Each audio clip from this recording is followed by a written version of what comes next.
शिवाय गुरवे नमः। श्रीमात्रे नमः। श्रीगुरुभ्यो नमः। అమ్మవారి స్వరూపాన్ని మీకు అందరికీ నమస్కారం అండి. శివాంధ్రహరిలో ఈరోజు 26వ శ్లోకానికి వచ్చాం. 26వ శ్లోకం. కదా వా త్వాం దృష్ట్వా గిరిశ తవ భవ్యాంఘ్రియుగళం గృహీత్వా హస్తాభ్యాం శిరసి నయనే వక్షసి వహన్ समाश्लिष्याघ्राय स्फुटजलजगन्धान् परिमलान् अलभ्यां ब्रह्माद्यैः मुदमनुभविष्यामि हृदये। कदा वा त्वां दृष्ट्वा गिरिश तव भव्यांघ्रियुगलं गृहीत्वा हस्ताभ्यां शिरसि नयने वक्षसि वहन् समाश्लिष्याघ्राय स्फुटजलजगन्धान् परिमलान् अलभ्यां ब्रह्माद्यैः ముదమనుభవిష్యామి హృదయే. భగవత్పాదులు ఈ శ్లోకంలో ఆయన కైలాసంలో ఉన్న ఆ శివుని పాదాలు పట్టుకునే విధానాన్ని ధ్యాన ప్రక్రియ ద్వారా మనకు చూపిస్తున్నారు.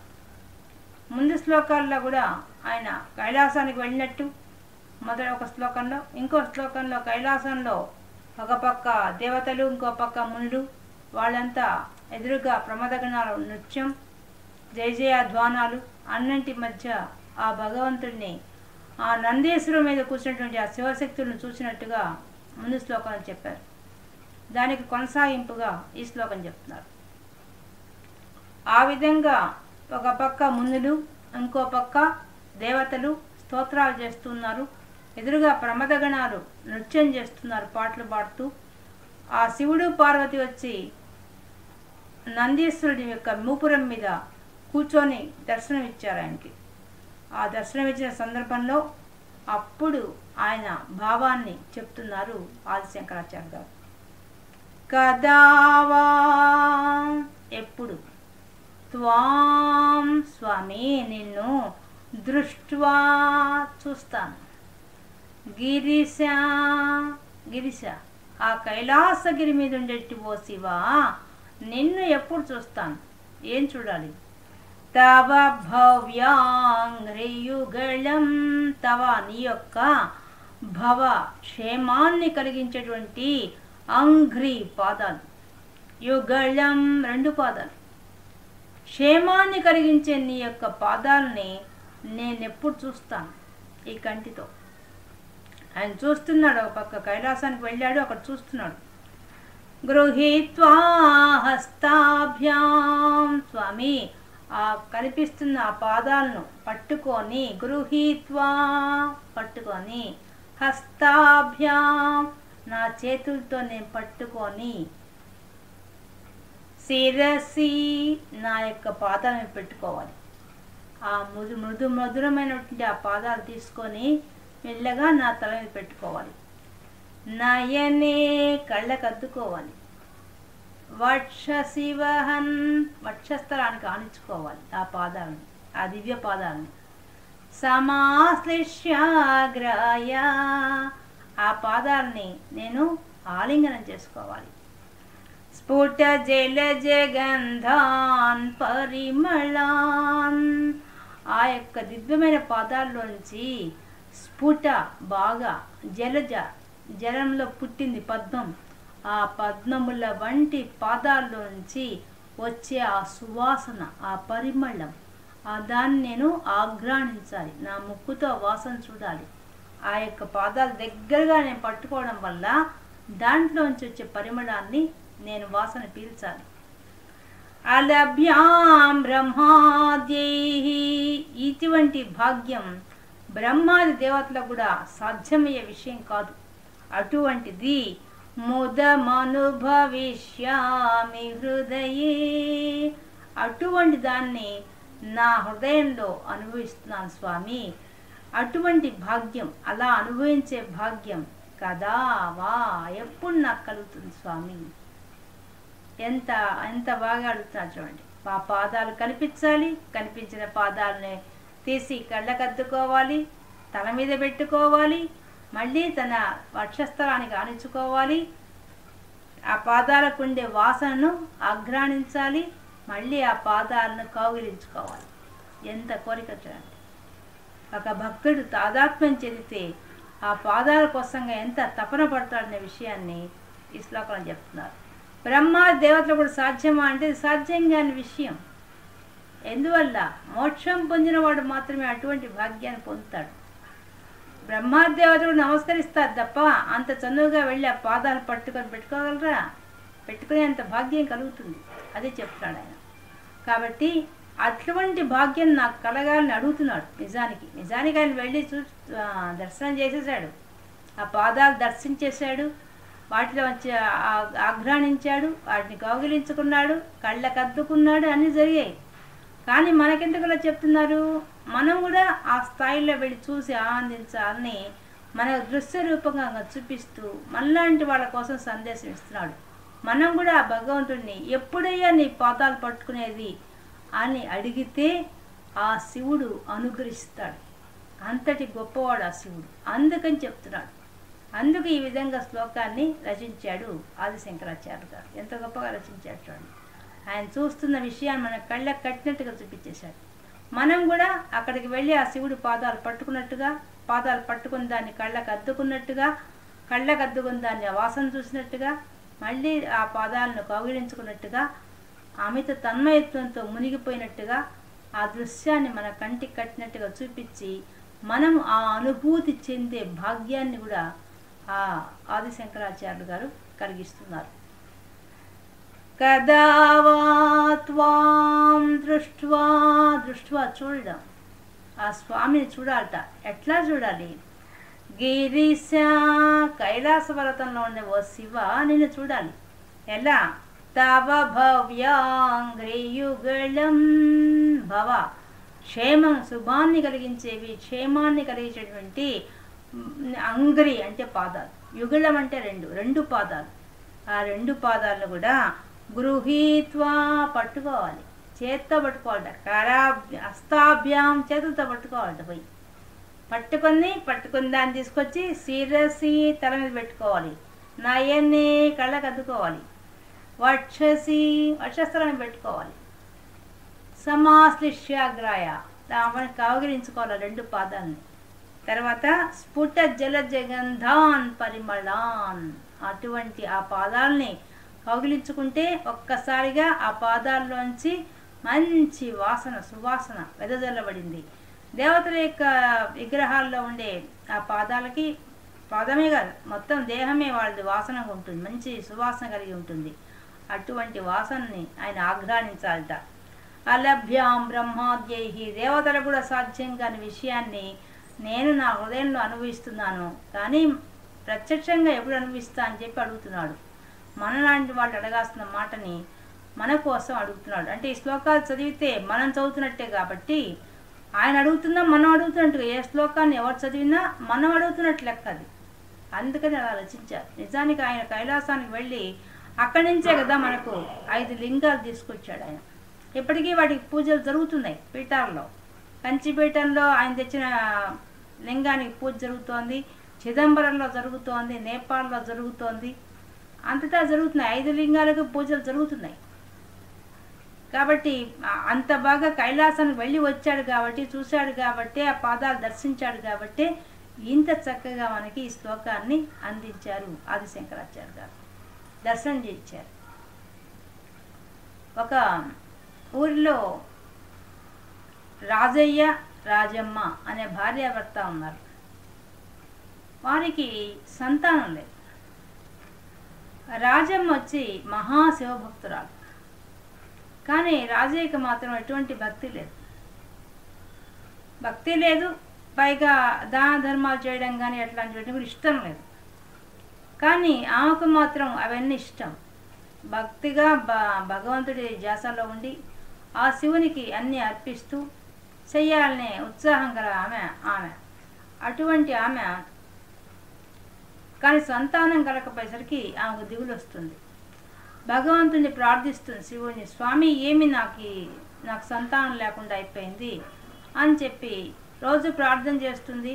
మనిషి చిక్కిపోతుంది, ఈ ఆలోచనతో చిక్కిపోతున్నారు. అప్పుడు ఆమె ఆ భర్తను అడుగుతుంది, ఏదో విధంగా నాకు బిడ్డలు కలగాలి, అందుకని మీకు ఇష్టం ఉన్నా లేకపోయినా నాతో పాటు గుడికి రావాల్సిందేను, వచ్చి శివుడి గుడికి పోయి మనం ప్రార్థన చేస్తే ఎంతోమంది సంతానం కలుగుతున్నారు, ఇక్కడ దగ్గరలో గుడి ఉంది, అక్కడ ఎంతోమంది చెప్తున్నారు అక్కడ మహిమ ఉందని, కాబట్టి మనం వెళ్ళాలి, దర్శనం చేసుకోవాలి, నాకు మాత్రం సంతానం కావాలి అని కూర్చుంటుంది. అతనికి అర్థమవుతుంది భార్య చిక్కిపోయింది. దాంతో అయ్యో ఇది ఒక ఆలోచనతో చిక్కిపోతుంది, సరే తన మాట ఎందుకు కాదన్నానని బయలుదేరతాడు. కానీ ఆయన మనసులో ఏమాత్రం ఆ గుడికి పోవడం ఇష్టం లేదు, ఎందుకంటే భక్తి లేదు, అందువల్ల అస్సలు ఇష్టం లేదు. ఆమె మాత్రం భర్త వస్తాంది చాలని చెప్పేసి బయలుదేరారు. చాలా దూరం ఉంది గుడి, నడిచిపోయారు ఇద్దరు. పోయిన తర్వాత అక్కడ దర్శనానికి పోదాం అనుకుంటూ ఉంటే ఆ గుడి వెలుపలే ఒక ముసలామె కూర్చొని ఏడుస్తున్నారు. అందరూ చూస్తున్నారు, ఎవరు పట్టించుకోవడం ఆమెని. కానీ రాజమ్మ చూడలేక వెళ్ళి, ఎందుకమ్మా ఏడుస్తున్నావు నువ్వు అని. ఆ ముందు చిన్న బిడ్డ ఉన్నాడు, పసిబిడ్డ. అమ్మా ఈ బిడ్డ నా కొడుకు కోడలు లేరు, ఈ బిడ్డ పుట్టినప్పటి నుంచి ఉలుకు పలుకు లేడమ్మా, ఇక్కడ మహిమగల దేవుడున్నాడు, ఇక్కడ ఒక కోనేరు ఉంది, ఈ కోనేరులో 1000 మెట్లుగా దిగిపోతే అక్కడ కోనేరులో నీళ్ళు తెచ్చి కానీ ఈ బిడ్డకు తాగిస్తే ఈ బిడ్డ కదలిక వస్తుందని ఎంతోమంది చెప్తే నేను చాలా వ్యయ ప్రయాసాలు కోర్చుకొని ఇక్కడ వచ్చాను. కానీ ముసల్దాన్ని కావడం వల్ల ఆ 1000 మెట్లు దిగలేను, ఎక్కలేను. ఈ విధంగా నేను అందరిని అడుగుతున్నాను నాకు సహాయం చేయమని చెప్పి. నాకు ఎవరు సహాయం చేయలేదు, ఈ బిడ్డను బతికించండి అమ్మా అని అడుగుతుంది. అప్పుడు రాజు వచ్చేసి, బాగుంది 1000 మెట్లు దిగాడు సామాన్యమైన విషయమా, దిగి ఎక్కడ అంటే సామాన్యమా, ఏదో 100-200 అంటే సగం 1000 మెట్లు ఎవరు దిగుతారు, మహా చెప్పేవాళ్ళే నువ్వు, పద అంటాడు రాజమ్మని. అప్పుడు రాజమ్మ, ఆగండి, మానవ సేవే మాధవ సేవ కదా, భగవంతుడి సేవ చేయాలంటే అసలైన అనాథలకు చెయ్యాలి కదా, పాపం వస్తారా ఆమె 1000 మెట్లు ఎట్లా దిగుతుంది, ఎట్లా ఎక్కుతుంది, అసలు అది సాధ్యమయ్యే విషయం కాదు కదా. ఆమె అడిగిందంటే న్యాయం ఉంది కదా, ఏదో మన చేతన మనం వయసులో ఉన్నాం, 1000 మెట్లు నిదానంగా దిగడం ఈజీ, ఎక్కడం కష్టం, కానీ దిగడం సులభమే కదా, దిగుతాం, 1-2 గంటలు పడుతుందేమో, వచ్చేస్తాం కదా అంటున్నమాట. నేను మాత్రం దిగనంటాడు. సరే మీరు రాబలేదు, నేనే వెళ్తానని చెప్పేసి ఆమె రాజమ్మ బయలుదేరుతుంది. తన దగ్గర ఉండే మరచెమ్ము తీసుకొని బయలుదేరి కానీ శివుడికి దండం పెడుతుంది. స్వామి 1000 మెట్లు దిగి ఎక్కడం అంటే నా వల్ల ఏ పని కాదు, ఇది కేవలం నీ మీద నమ్మకంతో నువ్వే నడిపిస్తాను, నమ్మకంతో పోతున్నాను స్వామి, నువ్వే రక్షించు అని చెప్పి ఆ శివుణ్ణి ప్రార్థించి ఆమె ఆ కోనేరు వెళ్ళిపోతుంది. పోయి మనస్ఫూర్తిగా శివపార్వతులు నమస్కరించి నాకు సహకరించండి, ఈ మెట్టు దిగడానికి ఎక్కడానికి, ఆ వృద్ధ మహిళకు సేవ చేసే భాగ్యాన్ని కలిగించండి అని ప్రార్థించి పోతుంది. దిగడం సరమే కాబట్టి దిగుతుంది. దిగిన తర్వాత ఆ మరచెంబులోకి నీళ్లు పట్టుకొని పైకి ఎక్కుతుంటే కష్టం కదా, ఈ మెట్లు ఎక్కడ కష్టం కదా.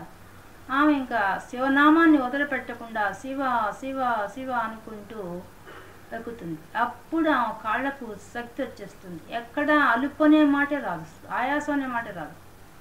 ఆ విధంగా 1000 మెట్లు ఎక్కువ వచ్చేసి ఆ నీళ్ళు తీసుకొచ్చి ఆ మహిళకి ఇస్తే ఇదిగో అమ్మ తెచ్చా నీళ్ళు అంటున్నాడు. అమ్మ తెచ్చిన ఆ బంగారు చేతు తాపించి తల్లి ఆ బిడ్డకని చెప్తుంది. అప్పుడు ఆమె తీసి కొద్దిగా ఆ పిల్లవాడి నోట్లో పోస్తుంది. వెంటనే ఆ పిల్లవాడికి చలనం వచ్చేసి బాగా కాళ్ళు చేతులు ఆడిస్తూ నవ్వుతూ ఉంటాడు. అందరూ ఆశ్చర్యపోతారు. అప్పటిదాకా ఎవ్వరూ ఆమె ఎంత మందిని అయితే సహాయం చేయరు ఆ విషయం. అమ్మ ఇంత సత్యం ఉంది, నేను చెప్తే విన్నావా అమ్మ, ఎట్లా సహాయం చేసావు నువ్వు అని ఆ వృద్ధురాలు చాలా సంతోషపడిపోతుంది. సంతోషపడి ఆమెకు చాలా కృతజ్ఞతలు చెప్తుంది. సరే అని చెప్పేసి వీళ్ళు మేము ఇంక దర్శనాన్ని పోయిస్తామమ్మా అని చెప్పేసి వెళ్ళిపోతారు. దర్శనం చేసుకొని శివుడికి అన్నీ చేసుకొని వాళ్ళు తిరిగి వచ్చేసరికి అక్కడికి వస్తే ఆ ముసలామె ఇంకా అక్కడ కూర్చో ఉంటుంది, ఆ బిడ్డను పట్టుకోండి. ఇంకా కూర్చో ఉన్నామే, వెళ్ళిపోలేదు అంటారన్నమాట. వెళ్ళిపోవాలనే కూర్చో ఉన్నాను అని చెప్తుంది. అనేసి అమ్మ ఒక్క నిమిషం ఈ బిడ్డను చూస్తుంటారా, ఇప్పుడే వస్తానమ్మ పని ఉందంటమాట. సరే అంటారు. ఇద్దరు అక్కడ కూర్చో ఉంటే ఆ మాయమైపోతుంది. ఆ బిడ్డను అక్కడ వదిలేస్తున్నారు. ఇంక వీళ్ళు ఆ బిడ్డను చూసి రాజయ్య విసుక్కుంటాడు. ఏంది దారిన పోయేవన్నీ పట్టించుకున్నావు, ఇప్పుడు ఎంత మన తెంపి మీదకి వచ్చింది, ఆ ముసలామె ఎవరో, ఈ బిడ్డ ఎవరో, ఈ బిడ్డతో మనకేం సంబంధం అని చెప్పి కేకలు పెడతాడు. అప్పుడు ఆమె ఒకటే అంటుంది, మనకి పిల్లలు లేరు, పిల్లల కోసమే కదా గుడికి వచ్చాము, పిల్లవాడే మనకు దొరికాడు, ఇంకా నేనేం కనాల్సిన అవసరం కూడా లేదు, ఈ బిడ్డను దత్తు తీసుకుందాం, హాయిగా పెంచుకుందాం, భగవంతుడే ఇచ్చాడు అనుకుందాం, అంతే తప్ప బిడ్డను నడి రోడ్లో వదిలేసి ఒకటి పోతారా, తీసుకెళ్దాం పదండి అని చెప్పి ఆమె ధైర్యం చేసి పిల్లవాడిని తీసుకోబోతుంది. తీసుకుపోయి ఇంక పెంచడం మొదలు పెడతారు. ఇంకా రాత్రి అయిపోతుంది. రాత్రి అయిపోగానే ఆ బిడ్డ మాయమైపోతాడు. వీళ్ళేమో నిద్రలోనే ఉంటారు. అప్పుడు కైలాసంలో శివుడు పార్వతి మాట్లాడుకుంటారు. శివుడు చెప్తాడు, చూసావా నా భక్తురాలు నన్ను నమ్మి నా కోసంగా 1000 మెట్లు దిగి ఎక్కి వచ్చి నాకు నీళ్లు దాపించింది. ఇప్పుడు నాకు పరీక్ష నాకు వచ్చింది, నా భక్తురాల కోసం నేను శ్రమ పడితే ఇప్పుడు నేను ఆమె బిడ్డగా నటించాలి. ఇప్పుడు నాకు అటువంటిది వస్తున్నది కాబట్టి నువ్వు ఆమెకు అనుగ్రహిస్తే ఆమెకు సంతానం కలుగుతుంది, సంతానం కలిగితే నేను ఆమె దగ్గర ఉండాల్సిన అవసరం లేదు అని చెప్తాడు. అయ్యో మిమ్మల్ని శ్రమ పెడతాను, ఖచ్చితంగా ఆమెకు నేను సంతానం ప్రసాదిస్తానని చెప్పి ఆమె గర్భం వచ్చేట్టుగా చేస్తుంది పార్వతీదేవి. కానీ అప్పటిదాకా ఈయన బిడ్డ రూపంలో ఆమె దగ్గర పెరుగుతూ ఉంటాడు. ఈ పిల్లవాడు పెరుగుతూ ఉండగానే ఆమె గర్భం అయిపోయి 9 నెలలు అయిపోయి కాన్పోయి మోపిలాడు పుడతాడు. మోపిలాడు పుట్టంగానే శివుడు అప్పటిదాకా పెంచిన బిడ్డ కాస్త శివుడిగా మారిపోయేసి వాడిద్దరికే కనిపిస్తాడు. కనిపించి ఇప్పటిదాకా మీ బిడ్డగా ఉన్నాను నేను, ఇక మీకు సంతానం ఇచ్చే సంగతి నాతో అవసరం లేదు మీకు, నేను వెళ్ళిపోతున్నాను అంటాడు. అప్పుడు ఆమె అనుకుంటుంది, ఇన్నాళ్ళు నా బిడ్డగా శివుడే ఉన్నాడా, నేను అది తెలుసుకోలేకపోయానే అని. అయితే బిడ్డను చూసినట్టుగా బ్రహ్మాండంగా చూసినాం, పెంచుకున్న బిడ్డ తన కనకపోయినా పెంచే బిడ్డ అయినా కూడా చాలా బాగా చూసుకున్నారు. ఎందుకంటే పిల్లవాడు చాలా బాగున్నాడు, అందుకే బాగా చూసుకున్నారు. ఆమె అంటుందన్నమాట, మాకు తెలియకపోయినా మాకు బిడ్డగా వచ్చి మాకు ఇంతటి భాగ్యాన్ని కలిగించావా శివ అని అతను అంటాడు. నాకు భక్తే లేదు అసలు, మీరెవరో కూడా మీకు ఎంతసారి నా భార్య చెప్తుందా, నేను ఎప్పుడు నీకు ఒక్కసారి నమస్కారం కూడా పెట్టలేదు, కానీ నాకింతటి భాగ్యం ఏంది, నాకు మీరు వచ్చి సంతానంగా ఉండడం ఏంటంటే ఇది కేవలం ఆమె చేసుకున్న పుణ్యం తప్ప నీ మీద దాంతో నేను రాలేదు, నా భక్తురాలు ఎక్కడ బాధపడుతుందో అని దాంతో నేను వచ్చాను, నా భక్తురాలు చిక్కిపోయింది ఆఖరికి సంతానం కోసంగా, అది నేను చూడలేకపోయాను, అందుకోసం వచ్చాను తప్ప మీకు ఇంకా కాలం కలిసి రాలేదు కాబట్టి నేను బిడ్డగా రావాల్సి వచ్చింది. నన్ను చూసుకొని తను మారిపోయింది, తను తిరగడం మొదలుపెట్టింది, నా కోసంగా బతకడం మొదలుపెట్టింది. నన్ను బిడ్డగా చూసుకుని ఎంత బాగా నన్ను శివుడిని చూసుకున్నట్టే చూసుకుంది, కానీ ఆమె బిడ్డగా చూసుకోలేదు, నేను గమనిస్తూనే ఉన్నాను, కాబట్టి ఆమె భక్తి వల్లే నేను అట్లా కనిపించాను, మీకు ఉండగలిగాను అని చెప్పేసి ఇంకా మీరు పుట్టిన బిడ్డను చూసుకోండి అని చెప్పి మాయమైపోతాడు శివుడు. వెళ్ళిపోగానే ఇంకా ఆమె అంటుంది, చూసారా మీరు భక్తిగా ఉంటే శివుడు ఎంతటి కరుణామయుడు చూసారా, వచ్చి మన ఇంట్లో ఒక బిడ్డగా ఉండి నాకు ఆ కొరత తీర్చేశాడు ఆయన, బిడ్డ లేరు అనే కొరతతో నేను చిక్కిపోతుంటే శివుడే చూడలేకపోయాడు చూసారా అని చెప్పి ఆమె చెప్తుంది. అప్పటి నుంచి ఆ భర్త కూడా శివభక్తుడైపోతాడు. ఇద్దరు ఆ రోజు నుంచి శివుణ్ణి ప్రార్థిస్తూ మళ్ళీ ఆ బిడ్డను కూడా సక్రమంగా పెంచి పెద్దవాళ్ళు చేస్తారు. శివుడి అనుగ్రహం ఎంత ఉంటుందనే విషయం చాలామంది భక్తులకు అనుభవమే. అది ఆయన బోళా శంకరుడు కాబట్టి అనుగ్రహిస్తాడు, ఆయన నమ్ముకుంటే ఆ పాదాలు ఖచ్చితంగా కనిపిస్తాయి. అందుకనే ఈ శ్లోకంలో ఆదిశంకరాచార్యులు ఆయన యొక్క పాదాలు లభిస్తాయి, ఎట్లయినా చూడాలని భక్తి ఉంటే చాలు, ఆ పాదాలు పట్టుకొని తపన ఉంటే చాలు కనిపిస్తాడని చెప్పడానికి మనకు ఈ శ్లోకంలో చెప్తున్నారు. ఇది ఇవాళ శివానంద లహరిలో 26వ శ్లోకంలో ఉండే విశేషాంశాలు తెలుసుకున్నాం.